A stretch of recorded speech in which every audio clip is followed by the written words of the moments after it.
Wassalatu wassalamu ala Rasulillah Sayyidina Muhammad ibn Abdillah wa ala alihi wa sahbihi wa mawalah wa la hawla wa la quwwata illa billah.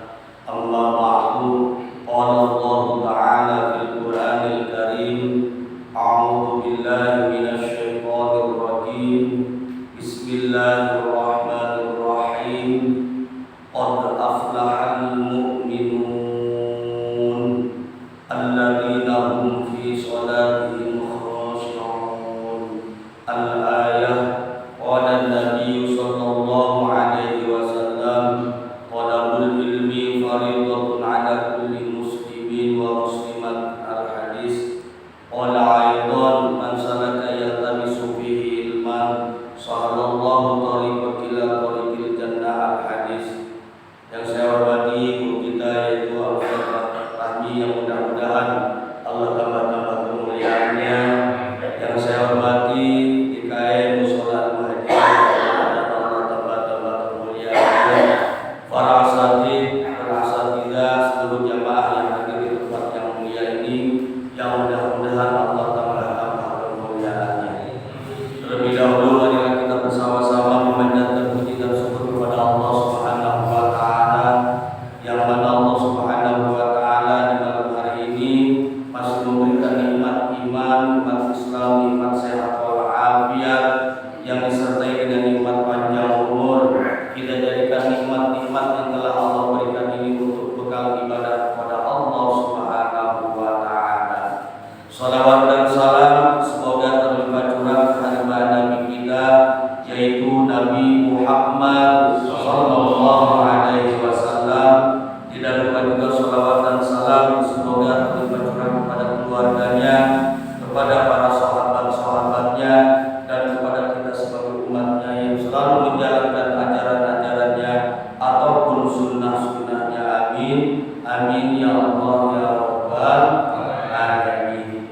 Jamaah sekalian rahimakumullah, alhamdulillah dengan izin Allah sehingga kita bisa berkumpul di tempat yang mulia ini, yang mudah-mudahan Allah Subhanahu wa taala menurunkan rahmat, hidayah dan keberkahannya kepada kita sekalian. Amin.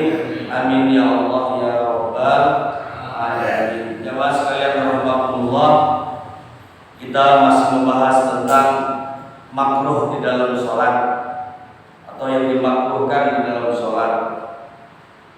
Wa amma ilqaha aw dabduha fihi hayyatan, menjatuhkan kutu yang hidup atau menguburnya di dalam masjid berdasarkan fatwa Imam Nawawi, Fatawun Nawawi hilluhu, berdasarkan fatwa Imam Nawawi hukumnya boleh atau mubah. Wa dhahiru kalami Jawahir, tetapi berdasarkan kitab Jawahir tahrimuhu, hukumnya haram. Jadi menjatuhkan kutu yang hidup atau menguburnya di dalam masjid atau disimpan di mana gitu ya. Karena masjid ini adalah tempat yang suci, tidak boleh ada yang kotor atau umpamanya nyamuk sama. Menurut kitab Jawahir hukumnya haram, tidak boleh. Bahkan Ibnu Yunus pun yang menjelaskan, idza wajada ahadukumul qamlata fil masjidi falyusirha fi sawbihi hatta yakhruja minal masjid. Apabila seseorang di antara kamu menemukan kutu di masjid, simpanlah pada baju sehingga ia keluar dari masjid. Kalau umpamanya ada nyamuk, jangan dimatikan dengan secara dia sampai keluar darah, itu. Jadi intinya supaya menjaga masjid itu atau tempat sholat itu tetap bersih, Itu. Makanya dijaga masjid atau mushola itu kesuciannya. Bahkan wa yukrahu fasdun wa hijamatun, makruh mentransfusikan darah wa hijamatun bihi bi'inain, memtransfusikan darah dan membekam membekam di masjid. Biasanya suka ada di masjid ya, gitu. Sebab masjid itu adalah tempat ibadah. Jangankan kita membekam atau mentransfusikan darah, gitu kan. Gitu. Kita transaksi pun tidak boleh, ya. Tuh, karena masjid adalah tempat ibadah. Sekalipun menggunakan wadah, umpama, ya, gitu. Atau umpamanya dibekam, ya, itu kan darah itu kan walaupun ada tempatnya, tetap hukumnya tidak boleh, ya. Itu. Demikian pula warok muksautin. Kemudian demikian pula mengeraskan suara, ya.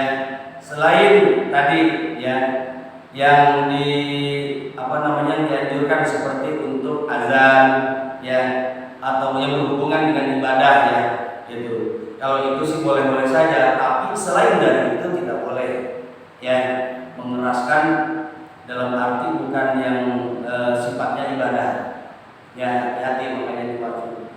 Seperti kita dalam masjid itu ketawa-ketawa, ya, atau umpamanya, ya, kita memanggil kemudian dengan panggilannya keras, gitu kan, itu tidak boleh. Apalagi kalau ada yang ibadah, ya, dikhawatirkan mengganggu yang sedang sholat. Itu. Terkecuali kalau sifatnya ibadah seperti adzan, sholawatan, ya, atau mengaji, ya, mengaji biasanya kan pengajian itu kan pasti lantang suara, pasti keluar suaranya. Apalagi kalau umpamanya sampai keluar, gitu. Kalau itu sih boleh, tapi selain dari yang ibadah itu tidak, ya, dibolehkan, ya, tidak dibolehkan untuk mengeraskan suara. Kemudian yang berikutnya adalah wanahwi bai'in, ya. Demikian pula mengadakan jual beli, yang hukumnya tidak makruh, makanya di luar saja untuk transaksi, ya. Itu di luar saja untuk transaksi, tidak boleh di dalam masjid, gitu. Karena hukumnya tidak boleh, ya, atau hukumnya makruh. Kemudian mengerjakan pertukangan seperti menjahit, ya, dan sebagainya, wa amalu sonaatin bihi, ya, wa kasbu ra'sin, membuka bahu, ya, itu. Jadi kalau di masjid itu benar-benar harus dijaga tempat ibadah itu, jangan sampai kita disamakan seperti di rumah, ya, harus dijaga etika kita di dalam masjid, ya. Tidak boleh mengeraskan suara, memanggil orang dengan suara yang keras, gitu kan. Kemudian tidak boleh jual beli, tidak boleh, ya, membekam di dalam masjid, ya, harus dijaga, ya, itu harus dijaga. Terus apalagi, ya, menaruh ujung selendang di bawah pundak kanan dan kedua ujungnya. Di sini watibang walau min fawqil qamis, ya. Menaruh ujung selendang di bawah pundak kanan dan kedua ujungnya di atas kedua bahunya. Selendang, ya, walaupun di atas gamis, ya, itu pun hukumnya makruh, ya. Menaruh ujung selendang ujungnya kalau dipakai untuk beribadah saja jadi masalah, ya.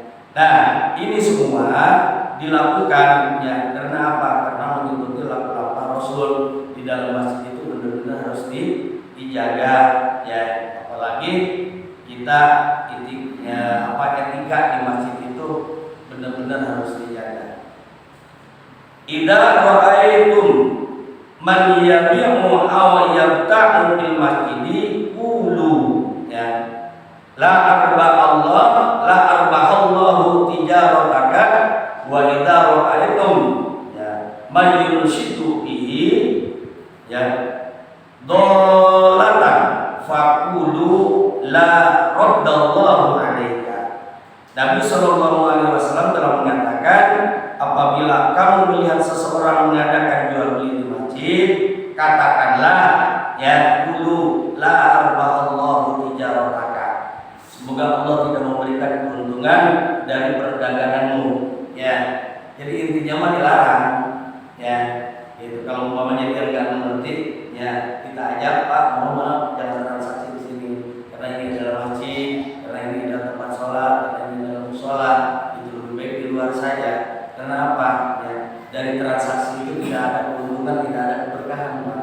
Itu makanya di luar musholahnya atau di luar masjid saja. Itu yang Pak katakan kepada orang tersebut. Ya, sebab tidak ada keuntungan dari perdagangannya. Kemudian wa idza ra'aitum man yunsitu bihi dhalatan, ya, dhalatan, ya. Dan bila kamu melihat, ya, wa idza ra'aitum man yunsitu bihi dhalatan faqulu la raddallahu 'alaika, ya. Dan bila kamu melihat seorang yang mencari barangnya yang hilang, katakanlah semoga Allah tidak mengembalikan padamu. Jadi intinya kalau seandainya di dalam masjid tersebut kalau ada yang hilang, kita kasih informasi kepada DKM, ya, gitu. Jadi jangan sampai kita ayo dikelilingi terus masjid gitu kan tanpa ada informasi kepada yang lain, ya, gitu. Jadi intinya supaya tidak mengganggu orang yang sedang beribadah di masjid, ya, kita memberikan informasi ada kehilangan, ya, gitu. Karena apa? Kalau di masjid itu kan sifatnya umum, Pak. Mending kalau sepi, ya, gitu. Tapi kalau banyak, ya, takut mengganggu orang yang beribadah, ya. Jadi intinya di dalam masjid itu kalau memang kita kehilangan barang, umpama dalam keadaan sepi, ya, kita cari. Kalau umpamanya dalam keadaan banyak, ya mana, ya wayahnya, ya, gitu. Kita informasikan kepada yang bersangkutan, biasanya DKM mengurus, gitu. Jangan sampai kita mengganggu, ya, kepada orang yang sedang mengerjakan ibadah di dalam masjid, gitu. Wa duna turabin lam yadkhul fi waqtihi kila wa duna hasrihi lakin yahmu 'alaiha. Tidak haram meludah di atas tanah yang tidak termasuk wakaf masjid. Awas, etika di dalam masjid jangan sampai kita meludah, ya, sembarangan, harus dijaga, ya, terkecuali, ya, biasanya kan jangankan di masjid, Pak, di tempat umum aja kita harus tahu etika tentang meludah, ya, gitu. Bahkan Nabi telah mengatakan meludah tidak boleh ke depan, ya, tidak boleh ke kiri, tidak boleh ke kanan, tapi meludahlah ke bawah, gitu. Karena apa? Karena di antara, ya, orang yang meludah itu ada mungkin manusia takut, ya, tersinggung, atau umpamanya dalam waktu sholat pun mungkin ada malaikat-malaikat Allah, itu kan. Nah, di sini tidak haram meludah di atas tanah yang tidak termasuk wakaf masjid, ya. Berarti kalau tanah itu tanah wakaf masjid kita harus hati-hati. Kalau umpamanya ini mau bukan tanah wakaf, ya, kemudian kita meludah, boleh-boleh saja. Tapi kalau sudah termasuk masjid, hati-hati, harus dijaga kebersihannya, ya, harus dijaga kesuciannya masjid tersebut. Bahkan orang yang menyatakan tidak haram pula meludah di atas tikar, umpama kalau memang ada tikarnya, ya. Ini sebetulnya mau etika sih, ya, itu etika kita meludah, jangan sampai kita mengotori masjid ataupun sejadah, itu. Tetapi haram mengotorinya sebagaimana yang telah, ya, jelas hukumnya. Cuman, ya, tadi dikarenakan kotor, itu dikarenakan kotor saja, makanya haram mengotori masjid tersebut atau sejadah tersebut, ya. Itu yang dijelaskan, ya, di dalam kitab Fathul Mu'in, ya, tentang masalah makruh, ya, atau tidak boleh di dalam masjid. Wa yahrumu baulun bihi, haram kencing di masjid, ya, biasanya ada tempatnya, gitu. Cuman kadang-kala orang yang tidak tahu etika sudah disiapkan tempat untuk kencing, ya, kadang-kala ada dikarenakan luas masjidnya, gitu. Nggak tahu emangnya penuh apa bagaimana, gitu kan. Dulu pernah saya melihat, ya, itu pas pojokan, ya, masjid memang tidak terlihat sama jamaah yang di depan pun tidak terlihat. Cuman kata saya ini orang lagi ngapain, ternyata kencing, Pak, gitu kan. Jadi ada di pojokan, memang agak jauh sih, gitu. Tapi kan yang namanya masjid kita harus dijaga, Pak. Jangan seperti itu. Apa entah penuh begitunya ya, WC-nya apa bagaimana kita juga nggak tahu gitu. Ya, cuma terlihat dia lagi kencing gitu kan. Aduh ya Allah. Jadi tidak tidak menghargai, tidak menjaga yang kesucian masjid tersebut ya. Mungkin kalau ada pengurus mau ditegur Pak ya, karena kan kita ngelihatnya juga orang lagi di pojokan itu kira lagi ngapain gitu ya. Padahal sudah disediakan ya, jangan seperti itu. Haram kencing di masjid sekalipun pada spot umpamanya ya.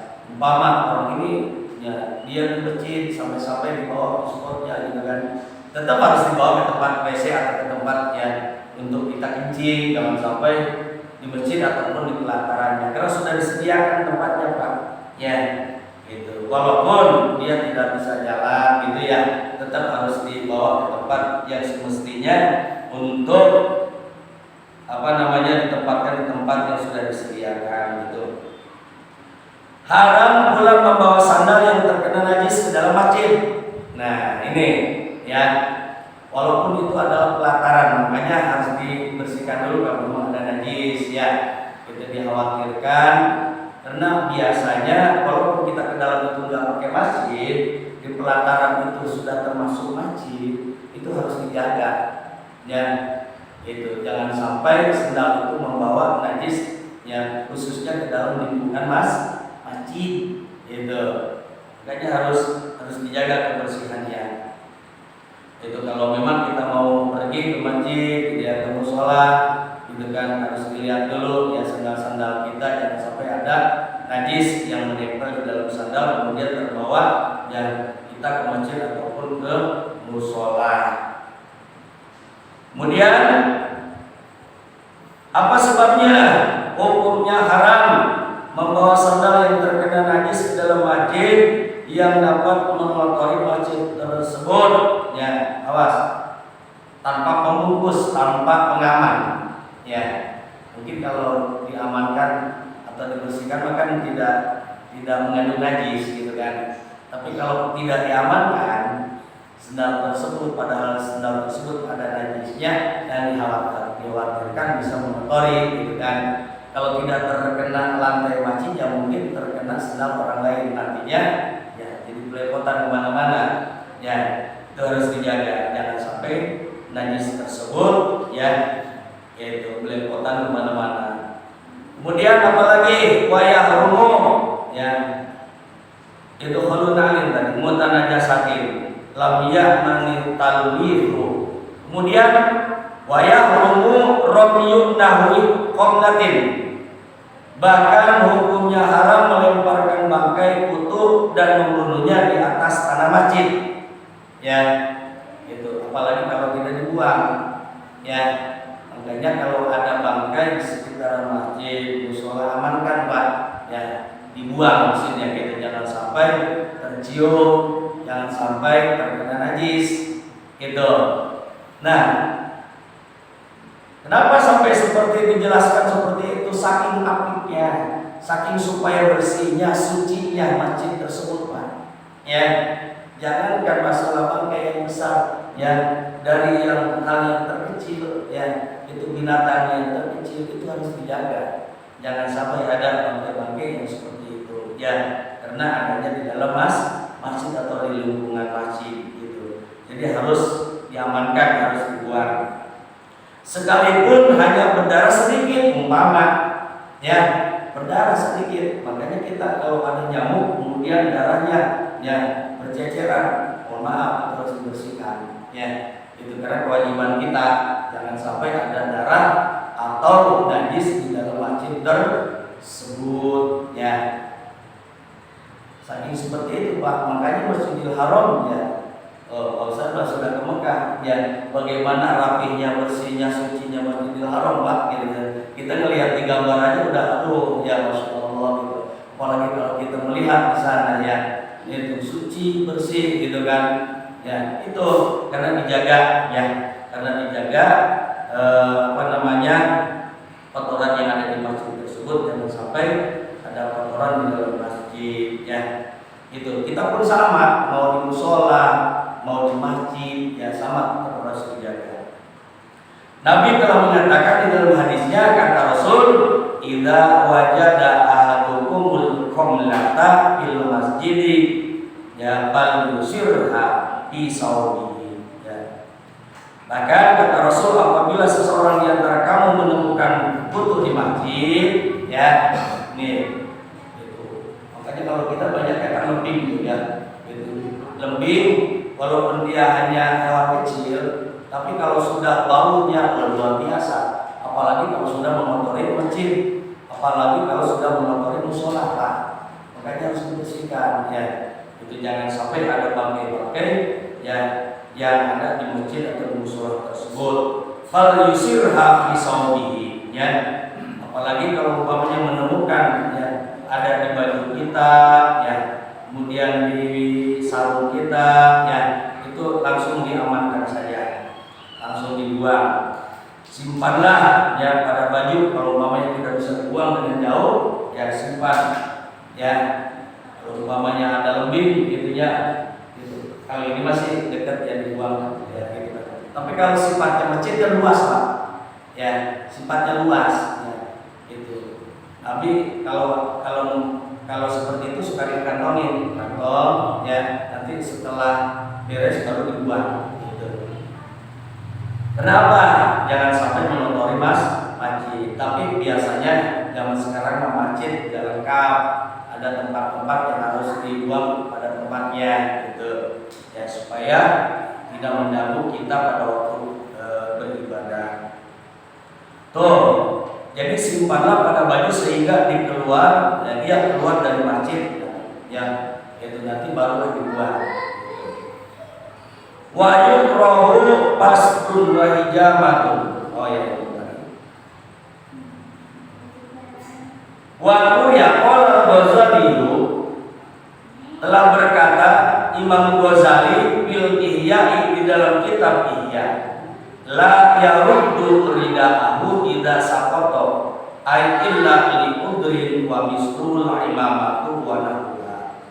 Imam Ghazali dalam kitab Ihya mengatakan tidak perlu mengenakan selendangnya kembali bila jatuh. Umpama kita memakai sorban, pas begitu kita ruku si sorban itu jatuh, jangan dipakai lagi, udah biarin aja di bawah. Ya, itu menurut Imam Ghazali. Ya, karena apa? Kalau kita membereskan selendang kembali nanti bisa jadi batal. Makanya harus kalau ya, begitu kita sholat itu harus jangan sampai si selendang itu atau si sorban itu jatuh. Gimana caranya? Bisa diikatkan ya di kepala atau umpamanya dipakainya di sini. Kalau dipakainya di sini itu bisa jadi nantinya dia turun lagi.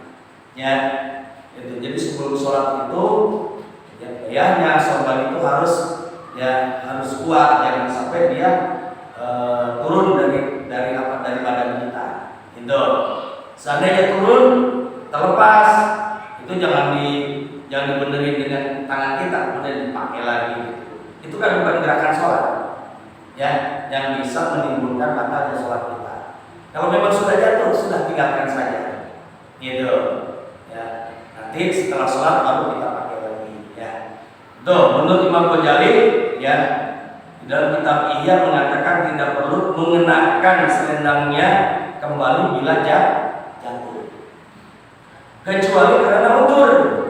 Gimana udzurnya? Contoh misalnya, ya, illa liudrin, terkecuali kalau udzur.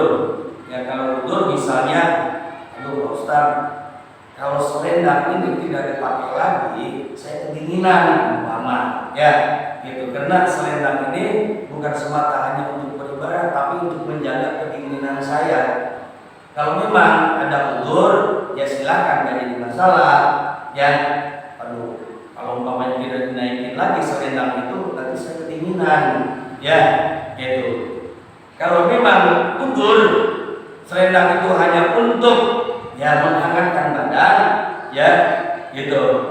Imam Ghazali silakan dipakai lagi. Tapi seandainya tidak ada udzur, tidak ada kepentingan untuk menghangatkan badan, nggak usah dipakai lagi, biarin saja di bawah. Gitu, ya. Menurut Imam Ghazali, ya, berarti harus kuat alasannya. Kalau tidak kuat jangan dipakai lagi kalau memang sudah turun selendang tersebut. Demikian pula sorban dan sebagainya, sama ya, masalah sorban apabila jatuh ya nggak usah naikin lagi, apalagi dengan gerakan yang bukan gerakan sholat ya. Sudah tahu jatuh ya naikin lagi ya, terus begitu ruku yang kedua atau yang ketiga jatuh lagi naikin lagi, nanti mengganggu terhadap sholat, bahkan bisa membatalkan sholat. Itu bayang. Makanya sorbannya harus kuat ya. Kalau memang mau dipakai ya di sini jadi nggak akan jatuh ya kalau umpamanya dipakai di atas dada kita atau diikat ya seperti ini yang nggak bakalan bisa turun ya. Wa kuriha salatun bimudafaati hadasin. Makruh salat sambil menahan hadas. Menahan hadas. Ya, pengen kencing, ya pengen berak, ditahan terus. Nah, ini hukumnya makruh, nggak boleh. Ya, bisa mengganggu terhadap sholat yang nggak ada kehusuan nantinya. Ya, lebih baik keluarkan aja dulu. Ya, misalnya menahan buang air, kabaulin, seperti misalnya menahan buang air, waqaitin, kemudian berak ya, kemudian warihin, menahan kentut ya, gitu. Lebih baik dikeluarkan aja supaya bebas lah. Ya, gitu. Sholat ya, udah tahu kita mulus gitu, sholat aja ditahan lagi, berak ditahan, kentut ditahan, pengen kecil ditahan lagi. Waduh, bahaya. Ini kalau nggak jadi penyakit ya, lebih baik dikeluarkan aja dulu supaya bebas kitanya ya, gitu, supaya bebas. Kemudian sholatnya pun kita bisa khusyuk lah, ya tenang, ada ketenangan. Jadi tidak memikirkan masalah perut, gitu.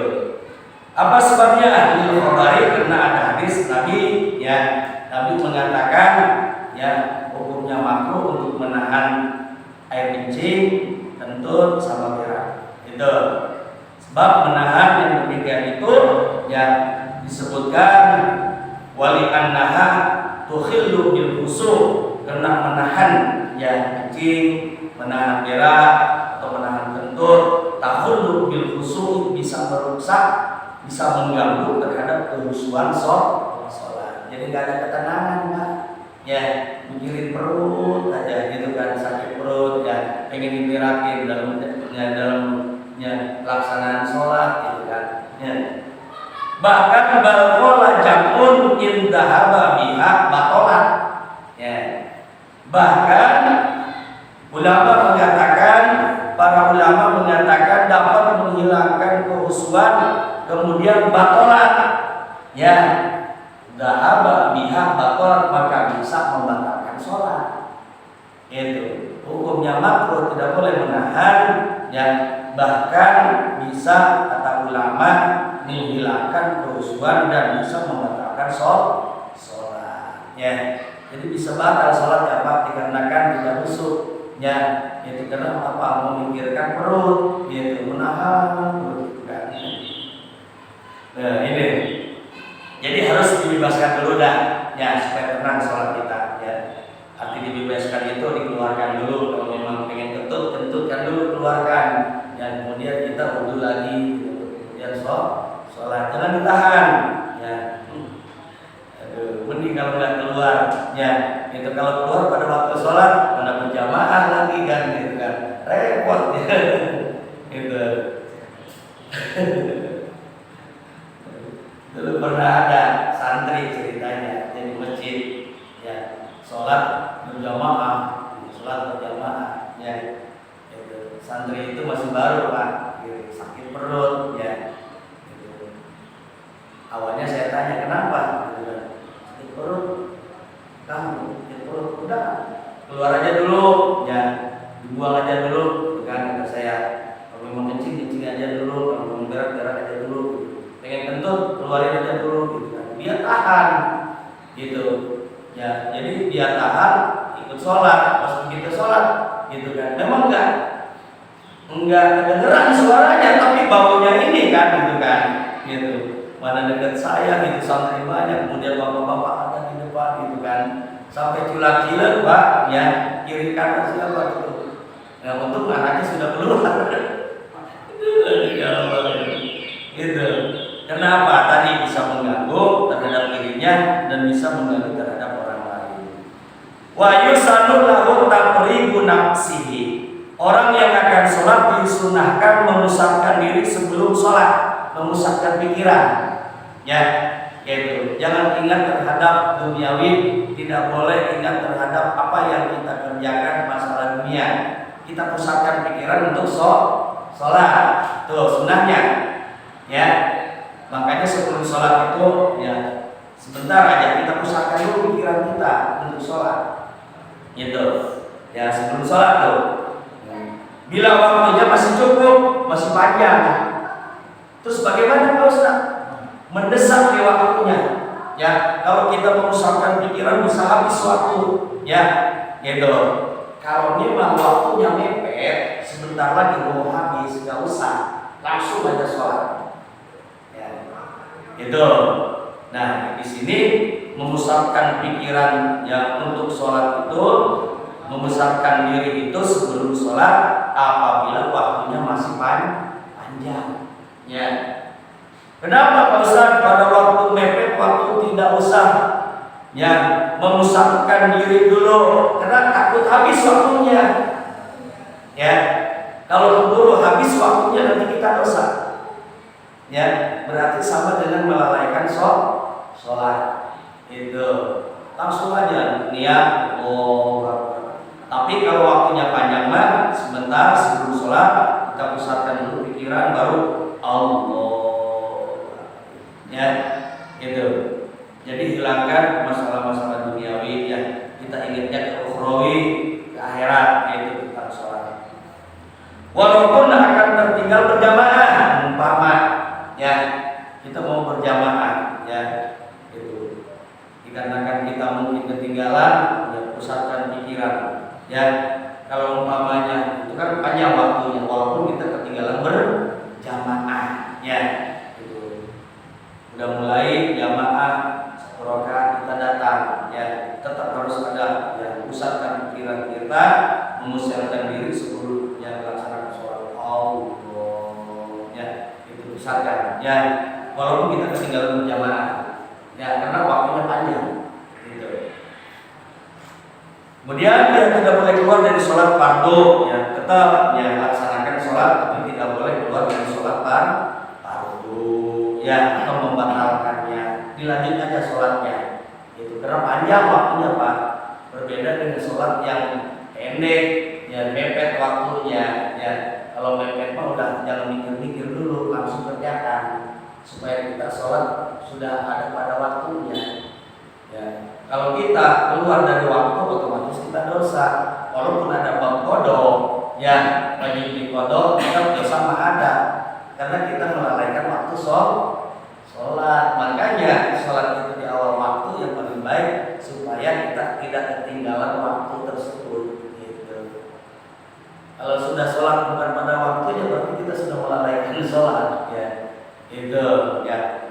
Ini makanya harus dijaga dan waktu-waktu sholat tersebut supaya kita sholat pada waktunya. Jadi masih tetap ada waktu sholat yang tidak keluar dari waktu sholat tersebut. Kemudian wala takhiruhu idza adaqqa waktu. Bahkan dan tidak boleh mengakhirkan sholat fardu apabila telah ya sempit waktunya. Ya, awas. Ini biasanya pekerjaan kita yang di dalam masalah sholat. Ya, entarlah, gitu kan? Masih panjang lah waktunya, gitu kan? Awas, hati-hati, ya.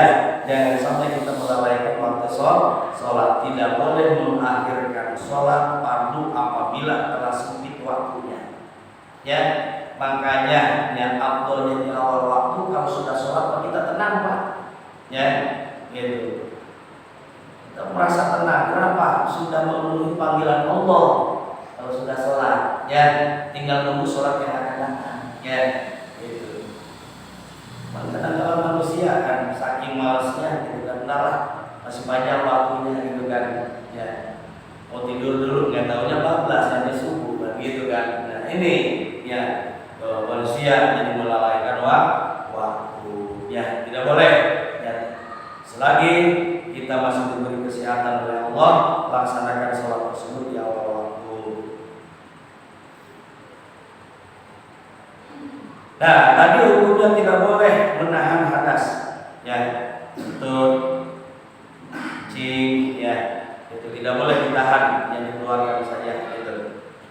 Wa yang bagi adul haqqo bihi ma law aradat lahu qabla taharrumi fazalla wa alima min adatihi. Dihubungkan dengan masalah ingin berhadas ketika takbiratul ihram. Ialah jika keinginan berhadas itu muncul sebelum takbir. Ya, awas. Sebelum kita takbiratul ihram sudah ada nih ya rasa mules, pengen kentut ya. Wayahnya harus diikuti dulu, dikeluarkan dulu, jangan memaksakan kita sholat. Ya, itu ya. Jangan sampai pada waktu takbiratul ihram berbeda dengan sesudah takbiratul ihram.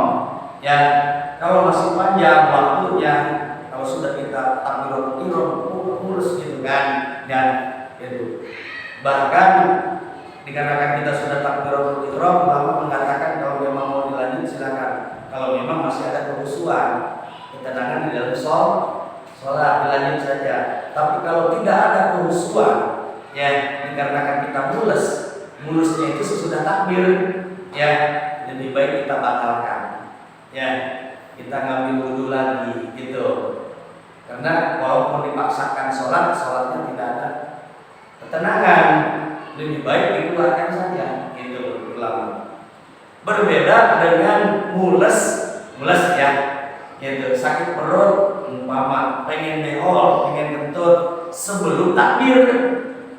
Ya ini kan belum terjadi di takbir, tapi kita sudah mules duluan, lebih baik dikeluarkan.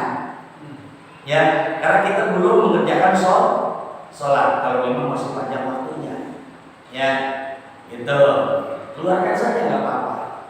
Ya, gitu. Jadi bisa-bisa kita ya. Bisa-bisa kita Pak ya. Itu memang kalau ada kehusuan di dalam sholat ya silakan. Tapi ya di mana-mana pun apabila kita mules, ini yang saya rasakan nggak ada kehusuan, nggak ada ketenangan, malah jadi pengennya cepat-cepat. Ya, kita cepat pengen cepat beres, digerakkan apa tadi? Ya, karena ada mules, karena ada pengennya dikeluarkan, gitu. Jadi ada mengganggu terhadap sholat kita, gitu. Ya, lebih baik dikeluarkan aja dulu lah. Lalu menjawab lagi, nah ini mules, tapi kita belum takbir nih. Ya, tar sembuh, tar mules, lebih baik keluarkan aja dulu. Ya. Dan orang tersebut mengetahui kebiasaannya bahwa keinginan seperti itu sering terulang, lebih baik dikeluarkan aja dulu, apalagi kalau sering. Ya, gitu. Maksudnya supaya tidak terganggu sholatnya. Ya, itu. Waktu rohu bihadrati to'amin. Bagaimana Pak Ustaz kalau kita sholat, kemudian sholat di pinggir kita ada makanan, ya? Dan makanan itu bisa mengganggu terhadap sholat kita. Ya, bagaimana hukumnya?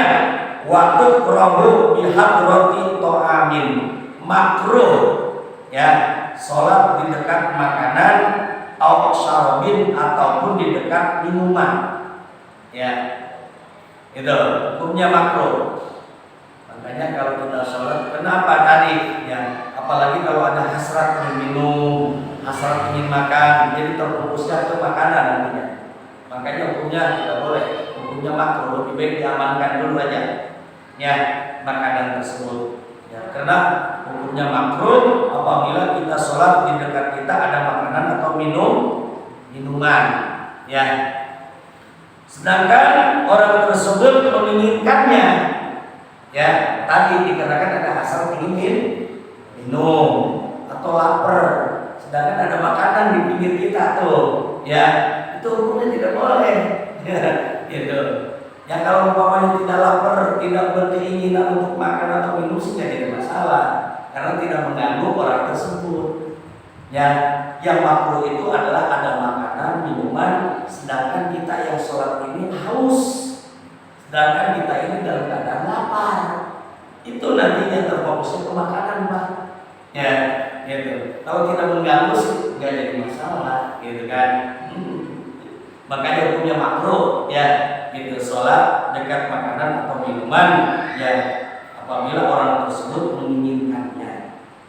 Hal ini berdasarkan sabda Rasulullah SAW yang diriwayatkan oleh Imam Muslim, ya, la sholata ay kamilatan bi hadrati ta'amin wala sholata wa huwa yudafi'uhu, ya, yudafi'ul ahbathan ay baulu wal ghaitu.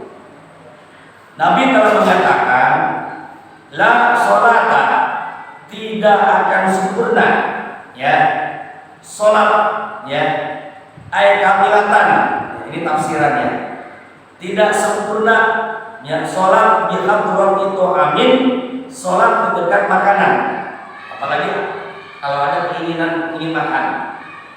Wala sholata, dan tidak sempurna sholat, ya, gitu. Wa huwa yudafi'ul ahbatan, ya, itu sholat sambil menahan dua kotoran, yaitu, ya, menahan buang air dengan buang air besar. Jadi tidak sempurna Pak sholatnya. Kalau kita menahan, ya, kotoran, buang air atau buang air besar, apabila ditahan itu tidak sempurna sholat kita. Ya, begitu juga apabila kita sholat dari makanan, ya, tidak sempurna sholat kita apabila kita menginginkan makanan tersebut pada waktu kita sholat, gitu Bu, ya. Mudah-mudahan, ya, ini ada manfaatnya untuk kita dalam masalah sholat, ya, karena kita harus berhati-hati, ya, jangan sampai sholat kita terganggu dengan hal-hal yang seperti ingin berak, ya, ingin kentut, ya, ataupun buang air, atau mengganggu terhadap sholat kita dikarenakan ada makanan atau minuman, gitu, ya, gitu, karena nanti bisa mengganggu terhadap sholat kita. Wa kuriha sholatun fi tariqi bunyanin wallahu a'lam bishawab, ya. Mudah-mudahan ada manfaatnya, walaupun hanya sebentar belajar ini, yang penting kita amalkan, ya, itu di dalam pelaksanaan ibadah kita kepada Allah Subhanahu wa taala. Karena sholat, ya, yang kita kerjakan penuh dengan kehusuan, penuh dengan kesempurnaan, insyaallah, ya, akan menjadikan wasilah untuk keselamatan kita nanti di alam akhirat, ya, dikarenakan sempurnanya sholat kita kepada Allah Subhanahu wa taala. Itu saja, nanti kita lanjut, ya, tentang makruh dalam melaksanakan sholat, ya, masih banyak yang kita bahas, ya, yaitu sholat di atas kuburan, ya, kemudian sholat umpamanya di tempat-tempat yang di jalan, gitu, ya, itu nanti kita bahas, ya, mudah-mudahan ada manfaatnya untuk kita. Mari kita bersama-sama berdoa kepada Allah, bermunajat kepada Allah, mudah-mudahan kita semuanya mendapatkan keberkahan dari Allah Subhanahu wa taala. Amin. Amin ya Allah ya Rabbal alamin. Ya dzal jalali wal ikram wa sholli ala habibina wa syafiina wa karimina wa maulana Muhammad wa sallallahu radhiyallahu tabaraka wa ta'ala sayyidina sayyidina rasulina ya ajmain. Amin amin ya Allah ya Rabbal alamin. Alhamdulillah ya masyakur hamdan amin. Hamdan wa na'am wa yukafi mazida ya Rabbana wa ilahana wa lakal mulku wa lakal syukru ya Rabbal jalali wa qadri wa azim sultan. Rabbana taqabbal minna innaka antas samiul alim wa tub 'alaina innaka antat tawwabur rahim. Rabbana atina fid dunya hasanah wa fil akhirati hasanah wa qina adzabannar. Bi fadlika subhanahu wa ta'ala izzati amma yasifun wa salamun alal mursalin walhamdulillahi rabbil alamin. Mohon maaf apabila ada kesalahan dan kekurangan. Ada Allah wa iyyakum ajmain.